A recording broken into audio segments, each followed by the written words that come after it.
In this video, I'm going to show you how to use audio clips and work with audio clips in Traction. To get started, I've opened the browser. I'm just going to pull in a drum beat.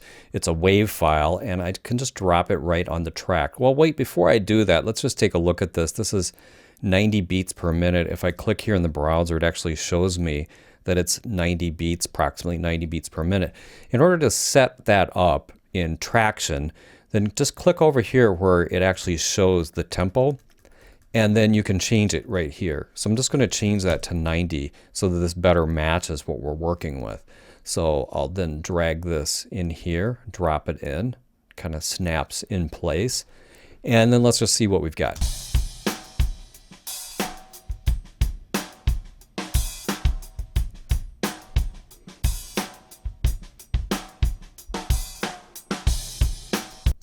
All right, that's pretty interesting. Now the core part of the beat is right in here. This is a crash here, and we've got kind of a little beat with a kind of a fill leading into what I would call the core groove in this right here.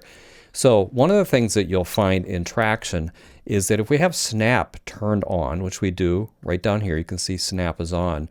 As I drag from the header part, then I can position this and snap it in like this.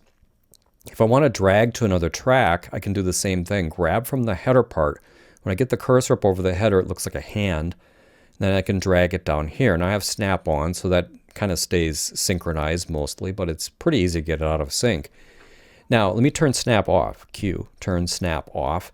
Now, if I drag down to another track, it's easy to get it a little bit out of sync. So I'm rearranging things, and I'm dragging things track to track. You don't really necessarily want that to happen. I'm going to undo that move. So constrained dragging is done by holding down Shift. So I'm going to hold Shift while I drag track to track, and you'll see that I can't get it out of sync that way. So adding Shift constrains track to track drags. So we'll get this back up here. I'm going to put this back right here. Now we've got tools on the header. This is a trim tool. This open hollow triangle is a trim tool. So if I pull that back, I can trim. And I've got one on the back of the clip as well, so I can trim the back part of the clip. So let's trim this back to where we're actually focused only on this one groove part of the beat. To do that, I'm going to put snap back on. That will keep me framed up here nicely on the beat or on the bar. And see, now I've trimmed it up to where I've got just that one piece of this. So let's listen to that. Now, if we want to loop playback over that, I just need to bring it back here to bar 0, and then I'll drag in the out marker to line that up. And then I've got looped playback on, so let's play back and see how that sounds.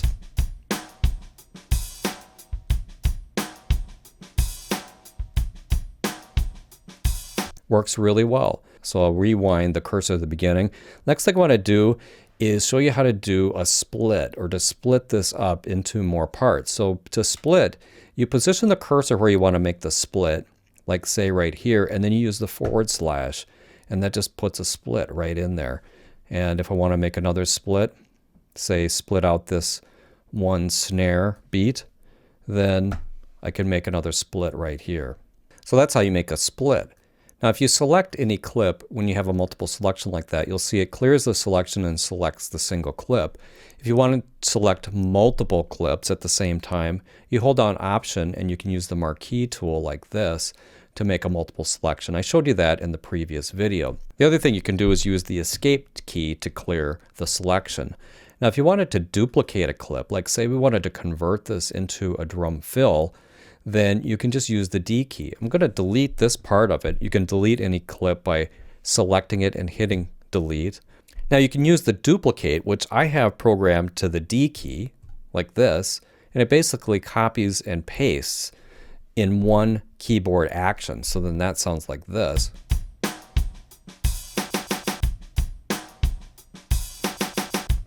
Or we can take this one out.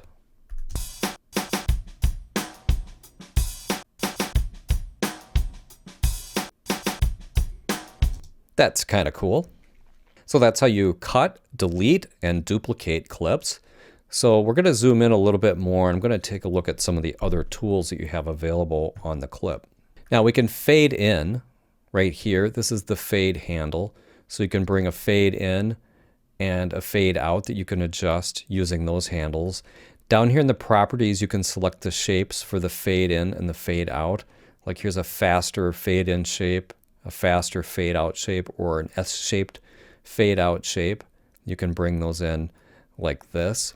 You've got the hollow arrows that do the overall trimming. Now at this level, I'm going to need to turn snap off in order to do that smoothly. So I'll turn snap off.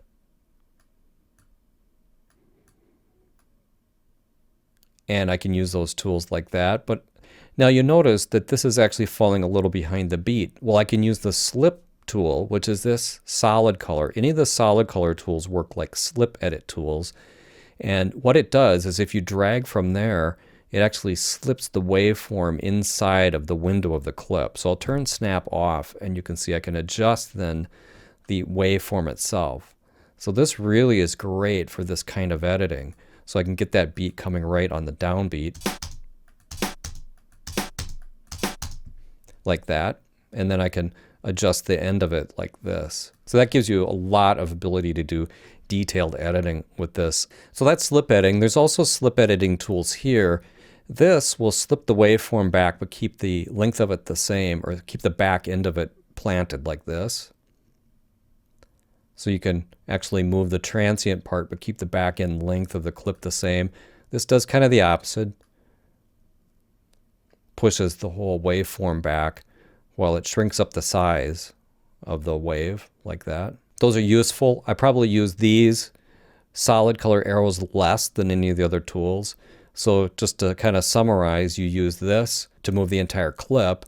You use this for trimming the front edge. Use this for trimming the back edge of the clip. And then you use this for slip editing. Now this one here will actually move the window of the clip around the waveform, kind of like this. Another useful and interesting tool that you have to work with. So I'm going to zoom out a little bit, just use the up arrow a few times to get zoomed out.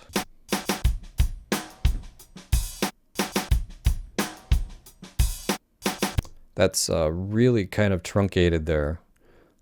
I'm going to go and lengthen that out a little bit.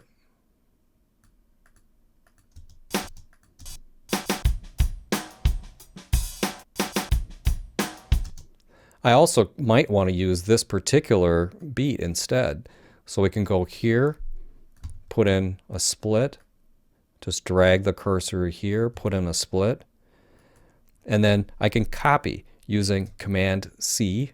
That would be Control C on a PC. That copies it to the clipboard. And then I can go out to any area where I might want to use that, put the cursor in, and paste it. That's Control V or Command V. And then I could also reuse that again for these other beats. Maybe shorten it up a little bit. Hit D to duplicate it. And let's listen to it.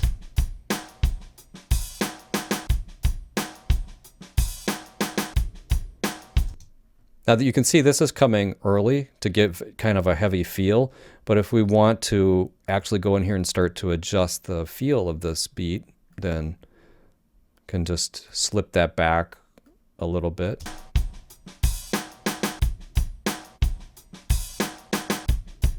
Now one other cool thing you can do is actually adjust the gain of these individual hits. So once you've done an edit like this, you might want these not all to be the same strength. So you can adjust the volume quite easily by clicking on it and going down here to the clip gain property down here in the properties. So you can see they're all set to 0. If I grab this slider and just back it off a little bit,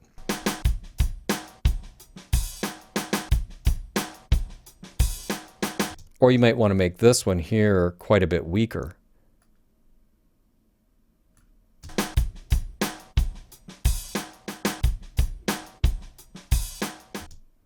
And this one here wound up too wimpy. You could also click right on here and I could just put 0 to bring that back up.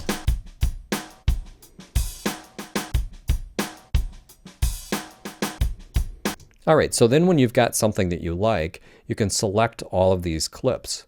So one way to do that is on the track itself. You can right click on the track and do select all clips on this track like that. Or I'll hit escape to change that. Or you can do a multiple selection by clicking the first one, holding down shift and clicking on the last one. And then once you've done that, you've got a render clips option down here. The one that I use the most under here is the one called render selected clips and replace them. That will render them all into one solid selection like this.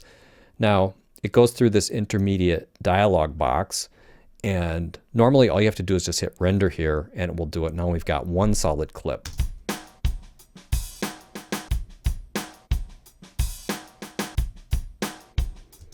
Now we've got our beat that we've created.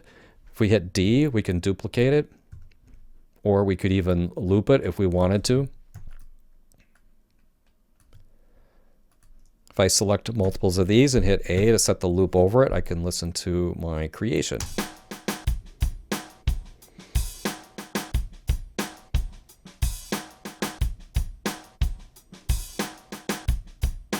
Now let me undo that.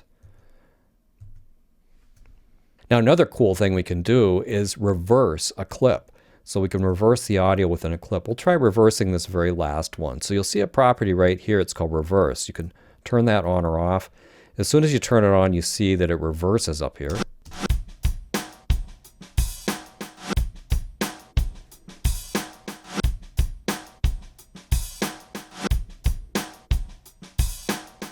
Now another thing you might want to do is a crossfade. So I'm going to zoom in and make a couple of clips overlap. So we'll make this one here, we'll stretch that back to where it's overlapping this other clip.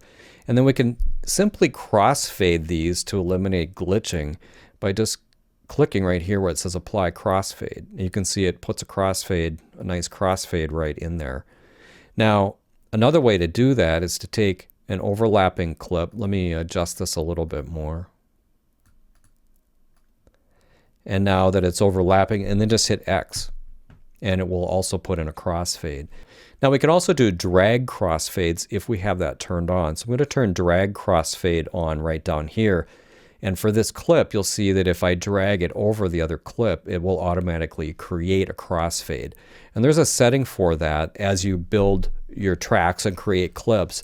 You can have the drag crossfade on by default for all new clips. And then that makes that very easy if you want to do that overlapping crossfade right away. But if you don't have that on, then all you need to do is drag across and hit X, and it will create a crossfade, or it'll adjust a new crossfade. So that's kind of a whirlwind tour of using the editing tools within individual audio clips and Traction. It's a lot of fun, powerful tools. Thanks for watching, and I'll see you in the next video.